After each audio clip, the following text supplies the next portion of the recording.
চুল্লু খেতে যাওনি, পড়ে পড়ে ঘুমাচ্ছ, যাও চুল্লু খেয়ে এসো। আচ্ছা আমাকে চুল্লু মুল্লু খেতে বলো না, খেতে হলে আমি ইংলিশে খাবো, চুল্লু মুল্লু খাবো না। ঠিক বলেছে। আজকের খবরে কাগজটা পড়েছো? চুল্লু খাওয়া কত ভালো, এটা পেপারে ছেপেছে।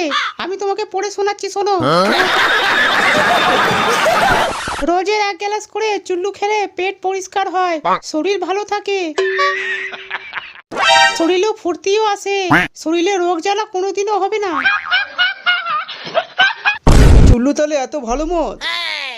না, এবার থেকে তো আমাকে চুল্লুই খেতে হবে। কুরকুরেটা খেয়ে নাও, আজ থেকে তোমার জন্য রোজের একটা করে কুরকুরে আনবো। দাও, হাতটা দাও। বুঝো না এই ব্যাপারটা। হাত ছাড়ো, হাতটা ছাড়ো মারা। কোন সাহসে তুমি আমাকে না জিজ্ঞাসা করে কুরকুরে এনেছো? আমাকে তুমি একবার জিজ্ঞাসা করেছো আমি খাবো কি না? বলেন কি? বিয়ে করার আগে আমাকে একবার জিজ্ঞাসা করতে পারতে যে আমি কুরকুরে খাই কি না।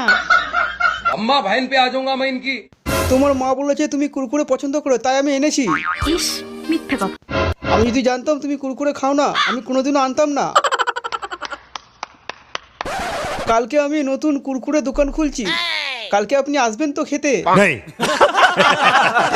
হ্যাঁ, নিশ্চয়ই আসবো। শুধু আসলে হবে না ম্যাডাম, 1 প্যাকেট কুরকুরে খেতে হবে।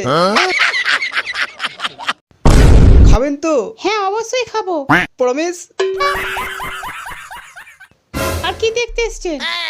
আপনার কুরকুরে খেয়ে আমি বেঁচে আছি কিনা সেটা দেখতে এসছেন? জানেন, আপনার কুরকুরেটা খেয়ে আমার হাগা কমছে না। क्या करूं फिर, जॉब छोड़ दूं? কুরকুরে খেলে আপনার হাগা হবে আমি জানতাম না।